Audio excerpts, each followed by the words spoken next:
سلام المحبة والياسمين لأغلى وأحلى مشتركين قناة فراولة فود ديزاد. اليوم طليت عليكم بطبق تقليدي آخر اللي هو طاجين الزيتون بالشامبينيون. تبعوا الطريقة ديالي حيخرج لكم واحد الطاجين زيتون بنين بنين بنين بنين قد ما نقول لكم شحال بنين يا يما العزيزة. دونك بروبوزيت عليكم الطريقة ديالي، غير تبعوها وما تراطيوهاش. شوفوا حبيباتي، أول حاجة جبت الكوكوطة ديالي، شعلت عليها النار، جبت 2 مغارف تاع الزيت مع نصف مغرفه تاع السمن. اول خطوه راح تنقلي الشامبينيون ديالي. هنا استعملت الشامبينيون طبيعي، يعني ما استعملتش المعلب، انا ما نحبش الشامبينيون المعلب. شللته وبديت به نقليه. دونك اول خطوه تاع طويجن ديالي تاع الزيتون بالشامبينيون ان نقلي الشامبينيون ديالي مع الزيت والسمن، ما نضيف له ولا تابل، هكذا يعني كيما يقولوا طبيعي نقليه. ولهنا مش حياخد منكم بزاف وقت، كالكو سكوند حتى يتحمر وكيما يقولوا يدبل لكم. بعد موراها واش درت؟ تحت صفيته، استعملت لهنايا بابي ابسورفون باش نحي هذيك الزياده تاع الزيت اللي ابسورفيها لو شامبينيون، باسكو الشامبينيون يشرب بزاف لي دام، دونك انا استعملت هذاك لو بابي. دونك اول خطوه قلت لكم قليت الشامبينيون ديالي كيما راكم تشوفوا حبيباتي، صفيته ودرتو دو كوتي. في نفس المرميطه يعني اللي قليت فيها الشامبينيون راح نستعمل بقيه الوصفه ديالي. جبت لي مخصو تاع الدجاج، استعملت تاني البصله، وايضا راح نستعمل توابل اللي حنذكر لكم امامكم، يعني راح ندير ايتاب باغ ايتاب. دونك قلت لكم حطيت الاطراف تاع الدجاج، استعملت لهنا بصله متوسطه الحجم، اسكرفشتها وحطيتها لهنا. ملاحظه اني النار كانت متوسطه، يعني ما راهي هابطه بزاف، ما راهي طالعه بزاف، باش هكذا نقلي مليح البلاء ديالي. استعملت المغرفه تاع الملح، لهنا ننصحكم ما تكتروش الملح باسكو راح نديرو كيما قلت لكم راح نديرو الزيتون. درت فلفل اسود، استعملت الكركم، هنا ما كترتش، فقط يعني يعطيني ان غو بلوس ويعطيني لون مميز بالنسبه للمريقه ديالي تاع طاجين الزيتون. استعمل الزنجبيل اللي يتناسب بزاف مع الدواجن لي صوص بلانش، دونك ننصحكم بزاف تستعملوا الزنجبيل في اطباقكم للمرق الابيض. دونك هادو هما التوابل اللي استعملتهم. واكيد راح نستعمل واحد اللمسه تاع الام ديالي الله يرحمها، نطلب منكم كامل ترحموا على الام تاعي في هذا الشهر الفضيل.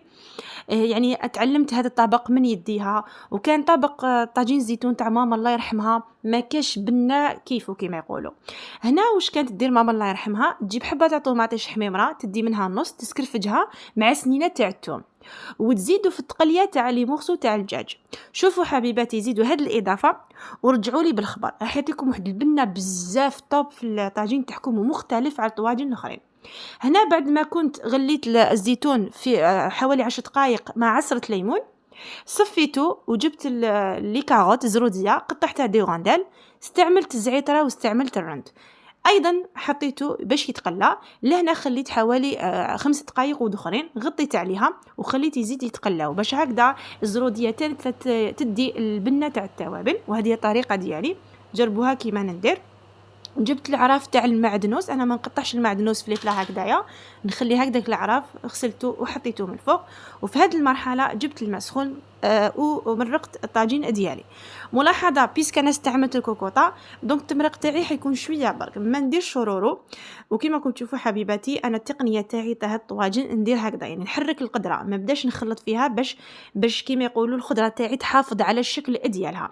بعد ما تبقبق كما نقول تبقبق يعني تغلي، نغلق على الكوكوطه ديالي حوالي 10 دقائق فقط، تكون يعني الطبق تاعي يكون يعني الخضروات مع الدجاج يكونوا طيبين وواجدين كيما راكم تشوفوا حبيباتي. يعني بعد ما هكا نشوف هذيك الطبق يرفد الغليه، اكيد راح نغلق عليه ونستنى 10 دقائق اخرى. بعد مرور 10 دقائق كانت كافيه جدا باش لي مخصو تاع الدجاج يكون طايب. هنا حنستعمل العقده ديالي، جبت مغرفه تاع اكل تاع فارينه، راح ديت منها مريقه تاع الزيتون، لهنا تقدروا ثاني تعصروا العصره تاع ليمون في هذه العقده. دونك انا نستعمل الطريقه التقليديه تاعي، ما نستعملش لا موطارد، ما نحبوش بهذيك الطريقه حقيقه، وكل واحد حر في طريقه الطياب ديالو. انا نستعمل طريقه الام ديالي الله يرحمها، الله يرحمها ويسع عليها، يعني كان طاجين الزيتون ديالها ما قلت لكم ما كاش كيفو كيما يقولوا.